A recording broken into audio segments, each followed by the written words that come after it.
Subscribe करें और bell दबाएं ताकि कोई खबर रह न जाए।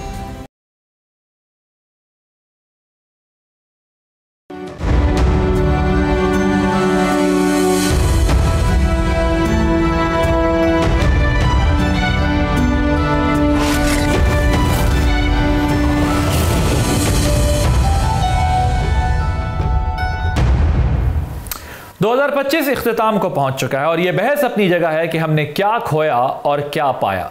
लेकिन एक अहम हकीकत यह है कि पाकिस्तानियों की अक्सरियत नए साल के हवाले से पुरुम्मीद दिखाई देती है। गैलप सर्वे के मुताबिक 51% पाकिस्तानियों को उम्मीद है कि आने वाला साल गुजरे हुए साल से बेहतर होगा। गैलप पाकिस्तान का कहना है कि बेहतरी की उम्मीद वर्ल्ड एवरेज से भी कहीं ज़्यादा है, जहाँ ये शरह सिर्फ 37% बनती है। अब सवाल यह है कि जब आवाम की अक्सरियत पुरुम्मीद है तो पाकिस्तान की मकामी सियासत इस वक्त कहाँ खड़ी है? क्या आने वाले साल में सियासी फ़ज़ा बेहतर होने की कोई हकीकी उम्मीद नज़र आती है? क्योंकि गुज़िश्ता कई बरसों से जारी सियासी अदम इस्तेहकाम ने मुल्क को सियासी, समाजी और मुआशी बहरानों में जकड़ कर रखा हुआ है। इसी कॉन्टेक्स्ट में देखा जाए तो 2024 में 26वीं आईनी तरमीम मंजूर हुई, जिसके बाद सियासी कशमकश शिद्दत इख्तियार करती हुई 2025 में दाखिल हुई। फिर 2025 में 27वीं आईनी तरमीम मंजूर हुई, जिसके नतीजे में सियासी कशीदगी मजीद बढ़ी। अब 28वीं आईनी तरमीम की बातें सामने आ रही हैं। ऐसे में सवाल ये पैदा होता है कि क्या ये सियासी तनाव नए साल में भी बरकरार रहेगा? हुकूमती मौक़िफ़ यह है कि बदलते हुए हालात और गुड गवर्नेंस के तकाज़ों के तहत आईनी इस्लाहात नागुज़ीर हो चुकी हैं। एक तरफ वफाक कर्ज़ों के बोझ तले दबा हुआ है तो दूसरी जानिब सूबे मौसर फिस्कल डिसिप्लिन नाफिज करने में नाकाम दिखाई देते हैं। ऐसे में क्या मौजूदा गवर्नेंस मॉडल तब्दील होगा और क्या सियासी जमातें किसी कौमी मिसाक पर इत्तफाक कर पाएंगी? उधर आलमी मंजरनामे पर नजर डाली जाए तो 2025 में पाकिस्तान ने आलमी सियासत में एक बार फिर अपना मुकाम बनवाया है, जिसकी गवाही आलमी जरीदे मुसलसल दे रहे हैं। आलमी रिपोर्ट के मुताबिक मई में पाक भारत कशीदगी ने पाकिस्तान की दिफाई सलाहियत और स्ट्रेटेजिक साख को मजीद मजबूत किया है। पाकिस्तान ने मौसर सिफारतकारी के जरिए वाशिंगटन का एतमाद बहाल किया और दो तरफा ताल्लुकात को एक नई समत दी। इसी सिफारती पेशरफ के नतीजे में अमरीका ने जनूबी एशिया, खलीज और वस्त एशिया तक रसाई के लिए पाकिस्तान को एक कलीदी पुल करार देते हुए उसकी जोग्राफियाई अहमियत को मरकजी हैसियत दी। पाकिस्तान ने मौसर लॉबिंग और पॉलिसी इंगेजमेंट के जरिए अपने ताल्लुकात को महज वॉर एंड टेरर के फ्रेमवर्क से निकालकर मईशत और स्ट्रेटेजिक ताउन की बुनियाद पर इस्तवार किया। अब सवाल यह है कि जब पाकिस्तान आलमी सतह पर एतमाद, साख और अहमियत हासिल कर रहा है तो क्या नए साल में मुल्क की दाखिली सियासत में भी इस्तेहकाम, मुफाहमत और बेहतरी का रास्ता इख्तियार कर पाएगी, या सियासी कशमकश एक बार फिर इन आलमी कामयाबियों को अंडरमाइन करने का बाइस बनेगी? इसी पे बात करने के लिए हमारे साथ मौजूद हैं सेनेटर नासिर भट्ट, PMLN से ताल्लुक़ है, शफकत अवान साहब पाकिस्तान तहरीक इंसाफ से और कादर मंदो खेल साहब पाकिस्तान पीपल्स पार्टी से। आप तीनों का बहुत शुक्रिया। मैं ज़रा कादर साहब आपसे शुरू करता हूँ। मुझे बताइएगा, ये जो आपने देखा होगा गैलप का सर्वे आया है, अवाम की अक्सरियत नए साल पर बहुत पुरुम्मीद है।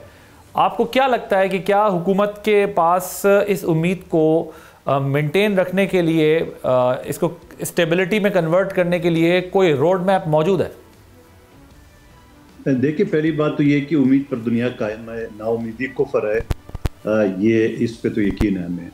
और यकीनन हर आने वाले दिन हर शख्स, हर पाकिस्तानी ये कहेगा कि मेरी ज़िंदगी बेहतर से बेहतर हो। यकीनन हुकूमत भी ये सोच रही होगी कि जहाँ पेट्रोल की नर्ख है, जहाँ बाकी महंगाई है, और एक स्टॉक एक्सचेंज तो नज़र आ रहा है कि PTI के दौर में 22,000 पर 100 इंडेक्स छोड़ा था, आज 1,75,000 क्रॉस कर दिया। तो इसी तरह अभी पहली तारीख रात को यानी बता रहे हैं कि पेट्रोल सस्ता होगा। देखो कितना सस्ता करते हैं। और बाकी जो सूरत हाल है, और मैं दुआगो हूँ कि आने वाले साल जो है ना वो PTI के लिए भी खुशगवार हो, PTI की भी लोगों जो है ना वो मुज़ाकरात करे हुकूमत से, और हुकूमत की से भी उम्मीद है कि वो इस मुज़ाकरात को खुले दिल से कबूल करे और जो भी कानून और आइन के तहत जो एक आज़ादी है वो तहरीक इंसाफ को दे। यही मेरी दुआ है। शफकत अवान साहब, आपको ये सर्वे आपने देखा है, और दूसरा ये बताइएगा, अगर देखा है तो अवाम की अक्सरियत नए साल में बहुत होपफुल नज़र आ रही है।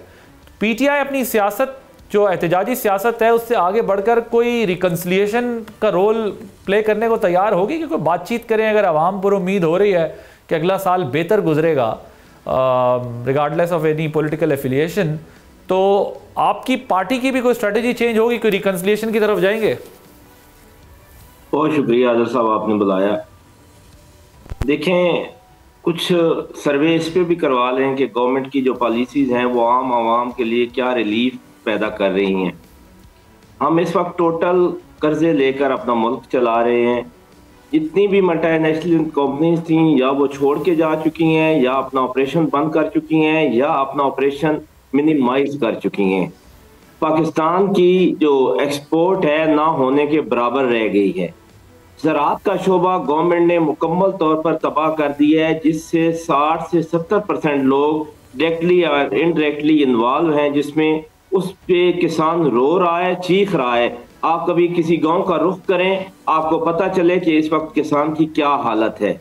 सनतकार जो है वो अपनी सनतें बंद करके बैठा है और उसका पहिया नहीं चल रहा। मजदूर से लेकर और एक तनख्वाहदार तबके तक मुझे वो शख्स बता दें जिसके लिए कोई रिलीफ गवर्नमेंट ने पैदा किया है या जिसकी जिंदगी में कोई आसानी पैदा की है। उम्मीद तो बहुत अच्छी है और अल्लाह से हर वक्त दुआ है कि इस पाकिस्तान की में अच्छाई हो और इस पाकिस्तान के रहने वालों की जिंदगियां आसान हो। लेकिन जिंदगियां आसान करनी होती हैं गवर्नमेंट की पॉलिसीज ने। लेकिन अफसोस, मुझे कोई एक पॉलिसी बता दें गवर्नमेंट की जिससे कोई ये साबित हो रहा हो कि आने वाला जो वक्त है वो आम आदमी के लिए अच्छा होगा।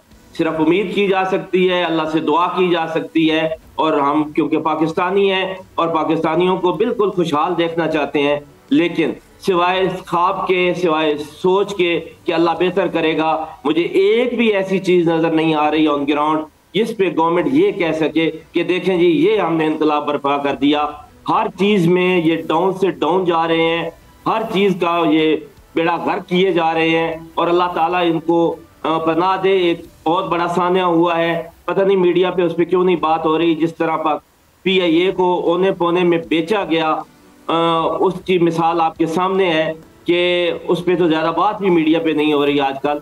तो ये हालात है मेरे भाई, जब घर के बर्तन बेचने तक बात आ जाए तो फिर मुल्क नहीं चलते। उसके लिए फिर कोई पॉलिसीज बनाना पड़ती हैं, कुछ सोचना पड़ता है। एक पॉलिसी भी कादिर साहब वो कह रहे हैं कि हुकूमत की नहीं है। पीपल्स पार्टी भी ये समझती है कि कोई पॉलिसी नहीं हुकूमत की जिससे आवाम को रिलीफ मिला हो, या होप जो पैदा हुई है वो फिर किस बात पे पैदा हुई? देखिए, शफकत आवान साहब की इस बात से मैं इतफाक करता हूँ कि PIA खरबों रुपए के असास से 10 अरब में बेच दिया।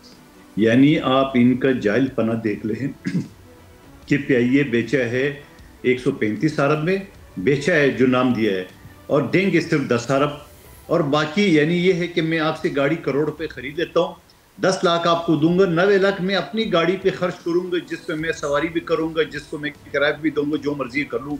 ये दुनिया का कोई अजूबा फ्रॉड आपने ऐसा देखा है नजकारी के नाम पे? और 80 अरब रुपए से ज्यादा उनके सतजात है। दुनिया में जो रूट्स है 64 है, जो एयर ब्लू पिछले 15 साल से नहीं बना सके, 64 रूट्स प्लस उनके दफातर, वो उसकी क्या कीमत होगी? फिर उसके बाद जो मुलाजमीन की बलोन फंड है 20 अरब रुपए वो पड़े हुए। तो मैं ये समझ रहा हूँ कि वो कहता है रेवड़िया बेचे अपने अपनों को। ये अपने अपने को नवाजने के लिए नून लीग की हमेशा ये पॉलिसी रही है।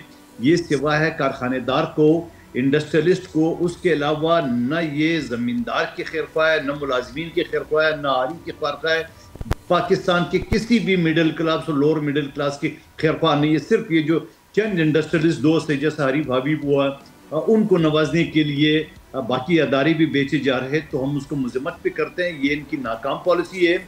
लेकिन सवाल ये है जो आपने कहा कि पीपल्स पार्टी न चाहते हुए भी इनका साथ दे रही है, उसकी वजह ये है कि क्या PTI ने 3.5 साल में दूध के नहरें बाई है? क्या PTI ने सऊदी अरब से जो $2 अरब लिए थे वो तो खड़े खड़े उसने वापस ले लिए? क्या जो शहजादा मोहम्मद ने जो जहाज दिए वो तो आधे रास्ते में उनको उतार दिए? क्या CPEC उनने बंद नहीं कराए? क्या पाकिस्तान को पूरी दुनिया में तनहा नहीं किए? ये सारी चीज़ें तो वैसा ऐसा रिकवर हो रही है। हम ये कहेंगे कि 100% ठीक नहीं है, लेकिन कुछ परसेंट बेहतर है। जैसे मैंने स्टॉक एक्सचेंज का आपका हवाला दिया है, और उम्मीद की जाती है कि आइंदा साल वो भी बेहतर हो, ताकि ये PTI की अफरा तफरी से बचे और इनको भी जो है वो अनबोर्ड लेना चाहिए। इनको भी जो है ना वो क्या कहते हैं उसको, पाकिस्तान की तरक्की के लिए उस पर लगाना चाहिए, न कि 12 साल खैबर पख्तूनख्वा में ये हाल है। शफकत अवान साहब से ज़रा पूछे, पंजाब में आपने क्या करोड़ों लोगों के जलसा करना है, सिंध में क्या करना है, खुद अपने सूबे में आपने 25 लोगों को शोकाज दिए जो लोग जमा नहीं कर सके। ये मैं नहीं कह रहा हूँ, ये आपकी अपनी रिपोर्ट बता रही है कि 25 लोगों को शोकाज दिए जिन्होंने आवाम को नहीं निकाला, यानी जिनने 12 साल में तालिबान को बता दे के हुकूमत चलाया, न रोटी कपड़ा मकान दिए, न रोजगार दिए। 1 करोड़ नौकरियां, 50 लाख घर। यहाँ सिंध आते हैं रोजगार के लिए, खैबर पख्तूनख्वा के लोग इलाज के लिए आते हैं और यहाँ पे और तालीम के लिए आते हैं। है पख्तूनख्वा में इस तरह को मिसाल ये बता सकते हैं 12 साल में, सिवाय वो अंडे कटे मुर्गियों का जो स्कीम था वो भी फ्लॉप हो गया। फिर वो हेल्थ कार्ड का वो भी आपने अपने लोगों को नवाजने के लिए खैराती अस्पतालों को जो 300 रुपए का टेस्ट है वो 3000 में चार्ज किए। ये सारी सबूत तो मौजूद है। तो शौकत अवान साहब जरा बता सकते हैं कि इनकी फखरिया पेशकश 12 साल में पख्तूनख्वा, 3.5 साल पंजाब और वफाक में क्या है वो बताएं। जी शफकत साहब, वो कह रहे हैं ठीक है, मैं PIA वाली बात पे तो अग्री करता हूँ, लेकिन आपने क्या दिया अपने लोगों को? आपका क्या कारनामा है जो आपने कारनामा किया? जी, मैं मंदोखेल साहब की बात का जवाब देता हूँ। हम 6.3 पे GDP छोड़ के गए थे आदिल साहब, आज 2.2 पे है। हमने सेहत कार्ड के मद में हर गरीब आदमी की जेब में 10 लाख रुपया दे दिया था कि जहां से मर्जी जाए इलाज करवाएं। और उसकी बड़ी बड़ी मिसालें हैं कि उतने गरीब लोग जो कि पड़े रहते थे और उनके प्यारे उनके घरों में पड़े रहते थे, हॉस्पिटल तक नहीं लेके जा सकते थे, उन्होंने वो इलाज करवाए। और वो एक तारीखी काम था जिसका कोई मुतबादिल है ही नहीं। देखिए, किसी भी स्टेट की सबसे प्राइमरी रिस्पॉन्सिबिलिटी ये होती है कि वो बुनियादी सहूलत अपने आवाम को दे, वो है सेहत और तालीम। सेहत के मामले में एक इनकलाब बर्पा कर दिया था इमरान खान ने अपने दौर में, जिसको अब इन्होंने वापस ले लिया उस गरीब आदमी से। और आज फिर गरीब आदमी उसी तरह रो रहा है और उसी तरह बीमारियों का जो बोझ है वो उससे नहीं उठाया पा रहा। और दूसरी बात आ गई तालीम की।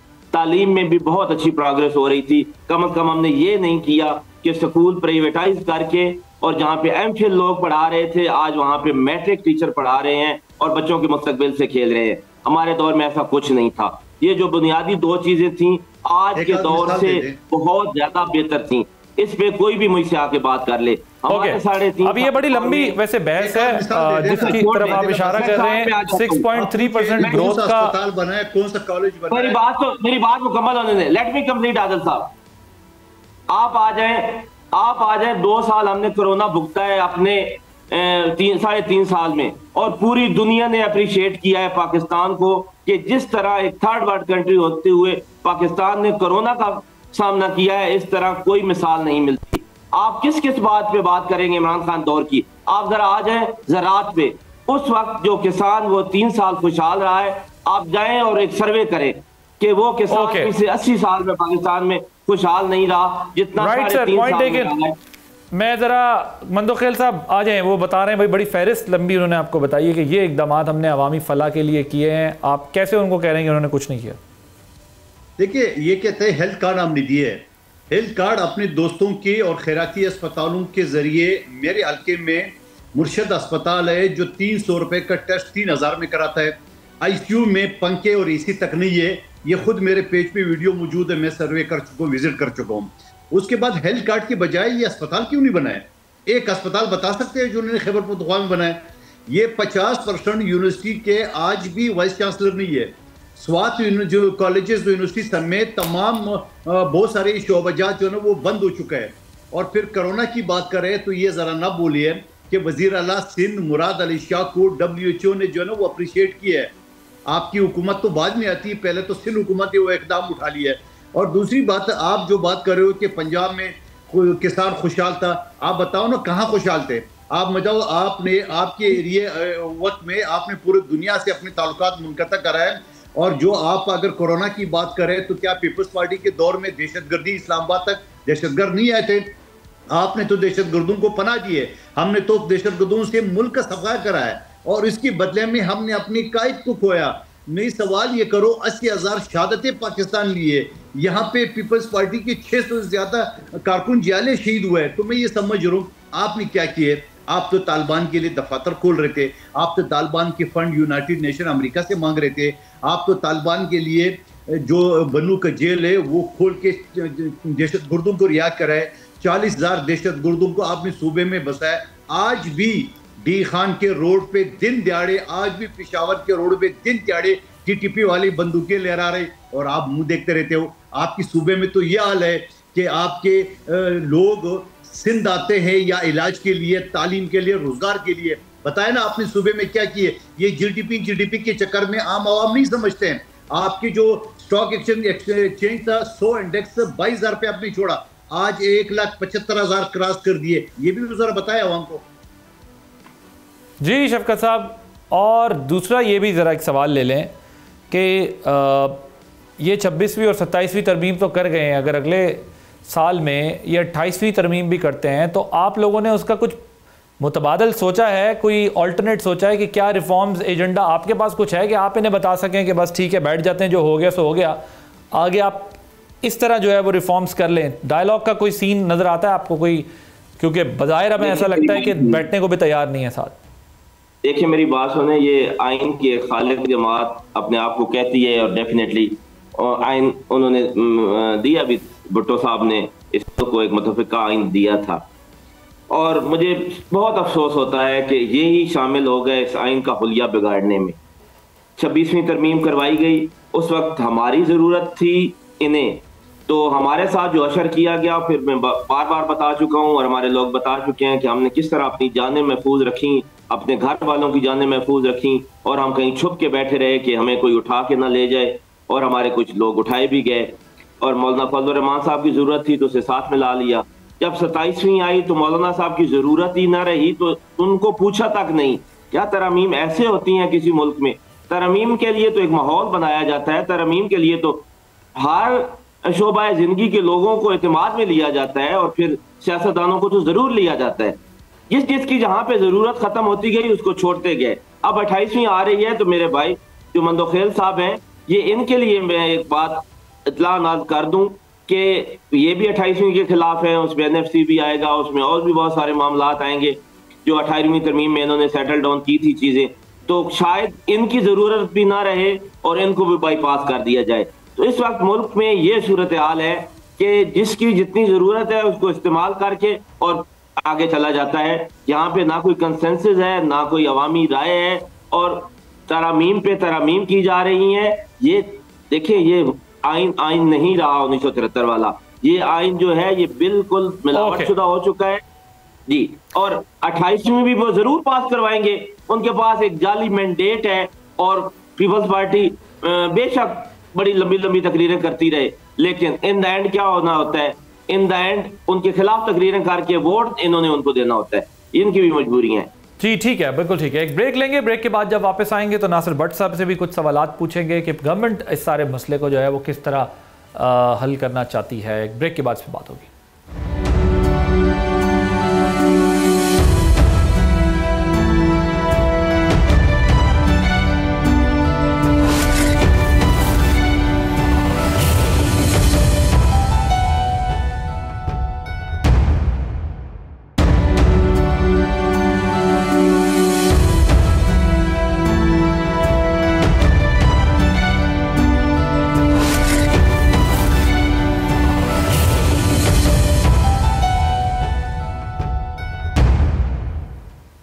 Welcome back. नासिर भट्ट साहब, मुझे ये बताएं, एक सर्वे हुआ गैलप का जिसमें ये कहा गया कि पाकिस्तान की अक्सरियत जो है वो नेक्स्ट ईयर के लिए बड़ी होपफुल है कि हालात जो है वो बेहतर होंगे। गवर्नमेंट के पास पॉलिटिकल स्टेबिलिटी लाने के लिए क्या एजेंडा मौजूद है? क्योंकि बज़ाहिर तो हमें लग रहा है ना डायलॉग होने जा रहे हैं और अगर हों तो सक्सेसफुल होते नहीं दिखाई दे रहे। सो क्या रोड मैप आपके पास है? दूसरा, आपके आने से पहले शफकत साहब कह रहे हैं कि आपने औने पौने PIA बेच दी और बर्तन पांडे आपने जो है वो सेल कर दिए हैं, मुल्क के बेचना शुरू कर दिए। और मंदोखेल साहब भी अग्री कर रहे हैं कि आपने वाकई PIA औने पौने बेच दी है, सही तरह चलाई नहीं है। लेकिन कारकर्दगी पर भी वो कह रहे हैं कि आपकी क्या कारकर्दगी है, बताएं। ये ज़रा आप थोड़ा लेट आए तो इसलिए दोनों तीनों सवाल मैंने आपके सामने रख दिए। भट्ट साहब। बिस्मिल्लाहिर्रहमानिर्रहीम। पहले PIA की बात आपने की, ये जो PTI के मेरे दोस्त बैठे इनसे पूछे कि ये हाल कौन करके गया है। वो क्या था, वो सरवर खान आपका वज़ीर जो अवाबाजी का मिनिस्टर था, उसने असम्बली में खड़े होके ये कहा कि हमारे जितने पायलट हैं वो जैली हैं। ये नकम्मी और ये नया लोग थे जिन्होंने, और फिर वो बेचारे जो पायलट थे जो बाहर किसी और मुल्कों में ये जॉब कर रहे थे, उनको भी ग्राउंड कर दिया गया। उन्होंने कहा भाई आपकी हुकूमत, आपका मिनिस्टर कह रहे हैं कि ये पायलट जैली है। फिर हम 4 साल इस काम में, 5 साल जो PIA की जो एयरलाइन थी वो इतने नुकसान में गई कि यूरोप में फ़्लाइटें जानी बंद हो गई, अमेरिका में। ये इन लोगों की साजिशें थी। हमने तो फिर अब बहाल हो गया यूरोप के लिए भी, लंदन के लिए भी। जो PIA का हाल है, अगर प्राइवेटाइजेशन की है तो ये एक अच्छी बात है। हाँ, हमें हर साल अरबों रुपया देना पड़ता था PIA को, उससे भी हमने निजात दी है अपनी। और अगर इसमें ओपन है, देखे ना, इतना फेयर ये इसकी जो ऑक्शन हुई है, बोली हुई है, वो तमाम TV पे चली है। हर बंदे को आज़ादी थी वहाँ जाके बैठे और सब ने देखा ये सब कुछ। अगर ये समझते हैं कि ये फेयर नहीं था तो आप बताएं कि और फेयर कैसे होता। लेकिन प्राइवेटाइजेशन तो करनी पड़ती है चीज़ें। दुनिया में ये कभी नहीं है कि जो हुकूमत है उसके पास एयरलाइन भी नहीं, वो चला रहे हैं, ट्रेनें भी अपनी चला। दुनिया में ऐसे ही होता है, प्राइवेटाइजेशन होती है, उससे इदारा बेहतर होता है। और हमने 25% PIA ने हुकूमत ने अपने पास रखा है इसको। अगर इसमें कोई बात है तो आप मुझे बता दें, जो PTI वाले दोस्त बैठे हैं, कि ये क्यों आपने ये गंद किया, क्यों आपने ये नैली की के ऐलान करा दिया असेंबली में खड़े होकर एक वजीर से, क्या आपका सोच थी, क्यों ऐसा किया। और दूसरी बात है, एतमाद की बात आप कर रहे हैं, तो एतमाद तो अब पाकिस्तान भी है और दुनिया, पाकिस्तानी अवाम तो इंशाल्लाह एतमाद कर रही है, हालात बेहतर हो रहे हैं, दुनिया हम पे एतमाद कर रही है। हमने जब हिंदुस्तान को ये सबक सिखाया है और इस तरह की कहते हैं ना कि शिकस्त हिंदुस्तान को दी है कि अमेरिका, बरतानिया और UAE सब ये मानते हैं कि पाकिस्तान एक अमन पसंद मुल्क भी है, लेकिन अगर उसके साथ कोई हमसाया या कोई भी अगर इस तरह की कोई हरकत करेगा तो पाकिस्तान उसका जवाब देना जानता है।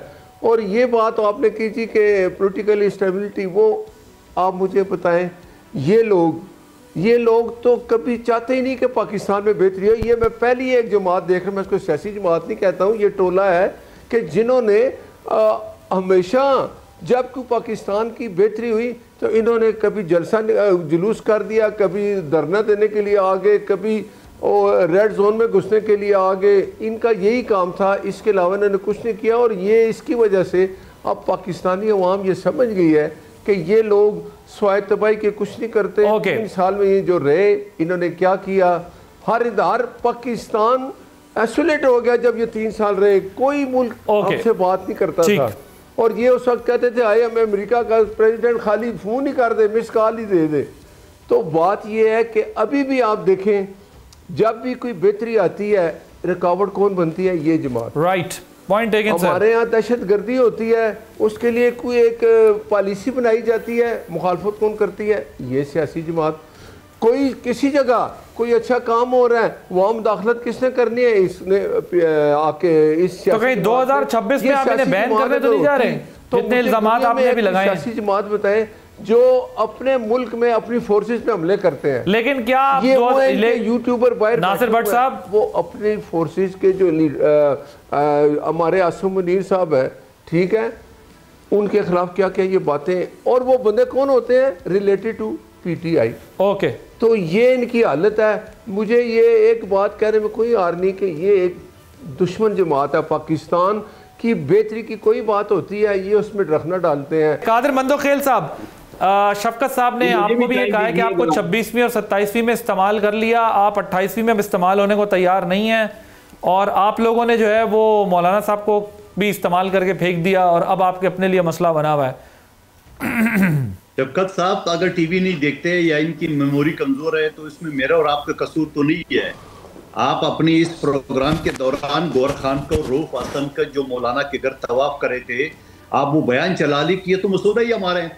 वो अलग बात है जब ये खान के पास गए जेल और उनको मसौदा बताया, उसने दिए मोटी मोटी गालियां, कम बख्तो, मुझे रिहा कर दो, तुम लोग किस चक्कर में पड़े हो। इसी वजह से शहरियार अफरीदी और शंदाना गुलजार कहते खान है तो पाकिस्तान है, तो ये जरा आंखें चुरा नहीं सकते। हाँ, और दूसरे सांस में उन्होंने कहा कि 30-40 लोग PTI के हमारे एफिडेविट दे चुके हैं तो वही 30-40 लोग हैं जो हुकूमत जो ना वो हमारे 74 MNA और 26 सेनेटर में से एक भी नहीं टूटेगा, ये अब गवाह रख लेना। बाकी जो भट्ट साहब ने बात की PIA का, बिल्कुल उसने सही कहा कि सरवर खान ने जेल में असम्बली में जो स्पीच की है, आज भी मेरे सोशल मीडिया पे मौजूद है वो दरखास्त। मैंने उस वक्त उनके खिलाफ एयरपोर्ट थाना कराची में दरखास्त दी कि FIR दर्ज किया जाए, इस शख्स ने पाकिस्तान को नुकसान पहुंचाया। और फिर उसको ये याद नहीं होना कि ख्वाजा आसिफ ने कहा कि PIA तो बड़े बेहतरीन चल रहा है, अभी कुछ महीने पहले कहा कि 10 अरब रुपए मुनाफा कर लिए। फिर उसके बाद पिछले साल 2025 और 26 में PIA ने 25 अरब रुपए ज्यादा मुनाफा हासिल कर लिए। एक तरफ आप कहते हैं PIA को बेच रहे, दूसरी तरफ आप कहते हैं पंजाब एयरलाइन बनाना है, तो पंजाब एयरलाइन भतीजी बना रही है, चचा पाकिस्तान एयरलाइन बेच रहे हैं पाकिस्तान असासे। और मुझे बड़ा अफसोस के साथ करने के नीलामी के बाद भी वो टीवी में इश्तिहारा चल रहे कौमी एयरलाइन। वो भाई काय का कौमी एयरलाइन, वो तो आरिफ अबीब का एयरलाइन हो गया।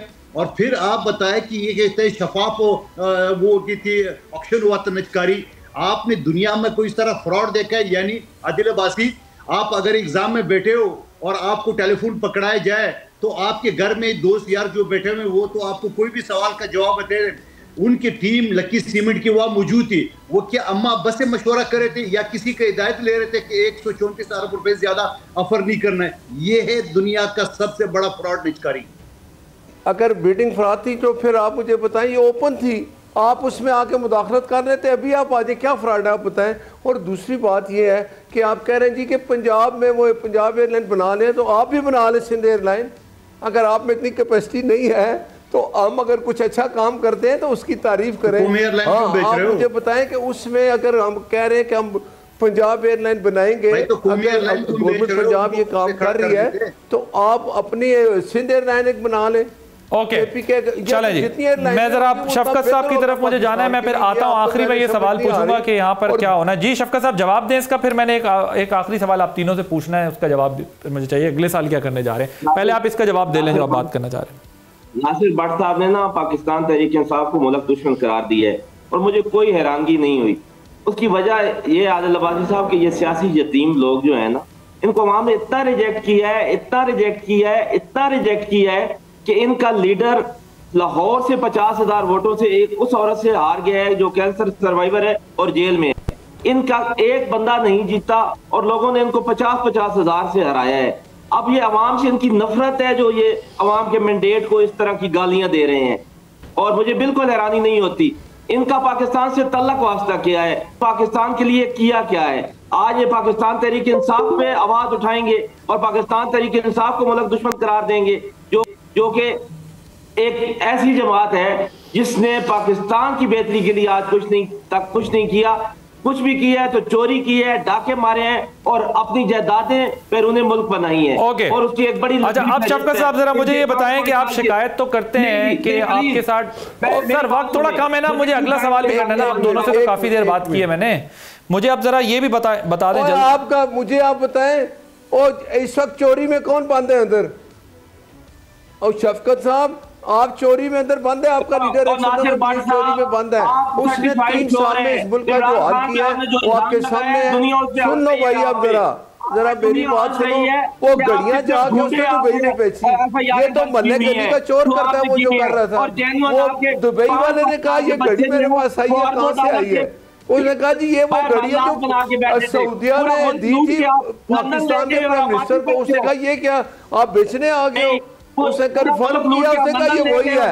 तो चोरियां तो आपने की, इमानत में खयानत आपने की, इनको वो सुना दे वीडियो उसकी आइडियो। मलिक रियाज से बुशरा बीबी मांग रहे इतने कैरेट का हीरा मुझे चाहिए, आपने तो वो हाल किया है पाकिस्तान का। अब आप मुझे बताएं 190 मिलियन चोरी में आप बंद हो ना, लोगों पे इल्जाम लगाते हैं आप, घड़ी चोरी में आप बंद हो ना, तो ये काम आपने किए हैं। आपने चोर आप नहीं है तो कौन है बताएं, किसने चोरी किया? अदालत ने आपको सजा दिया है कि आप चोर हैं।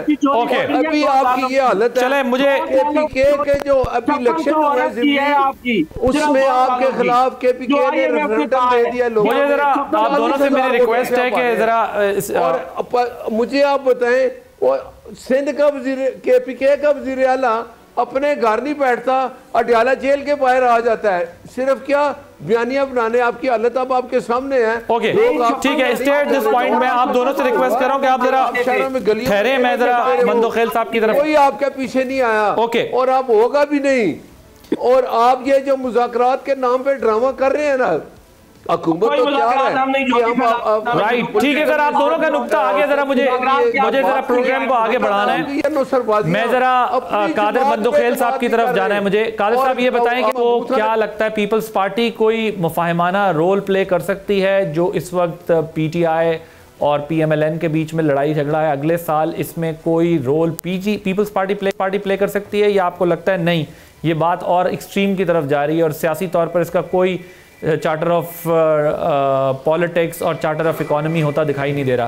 क्विकली बताइएगा क्योंकि थोड़ी थोड़ी देर में मैंने सबसे इसका जवाब लेना है। जी देखिए, हमारे कबायली निज़ाम में जब जरगा सिस्टम होता है तो वो दोनों फरीक को सालिस के ऊपर एतबार होना चाहिए कि ये सालिस हमारा फैसला करे।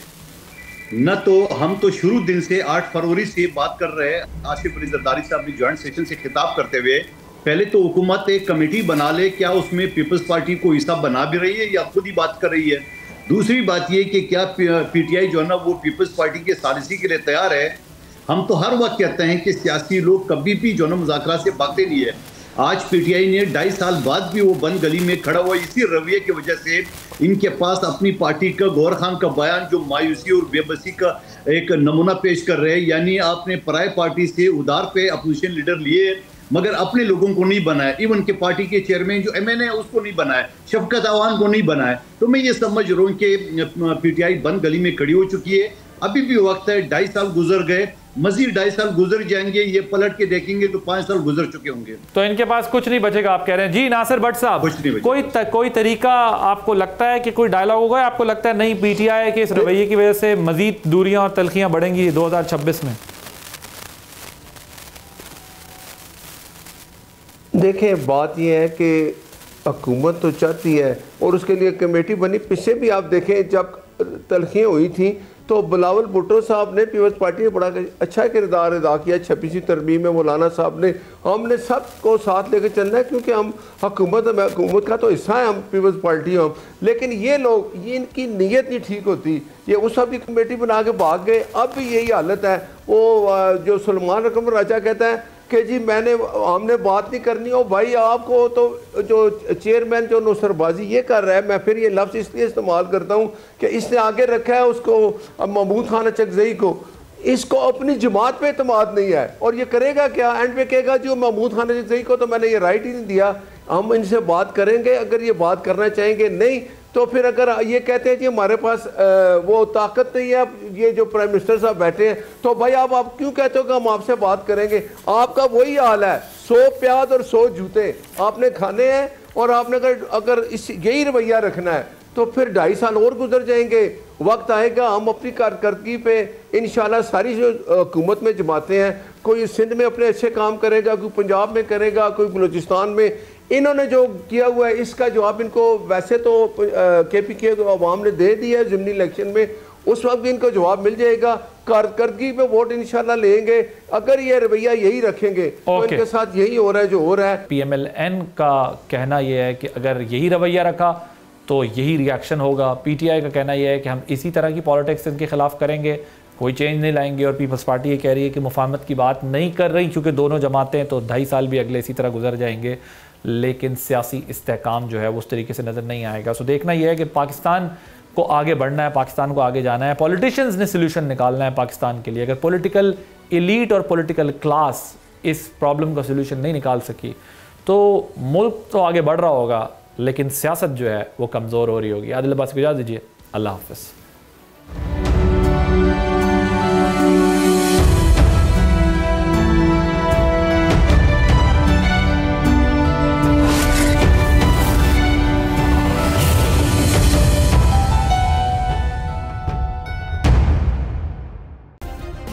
सब्सक्राइब करें और बेल दबाएं ताकि कोई खबर रह न जाए।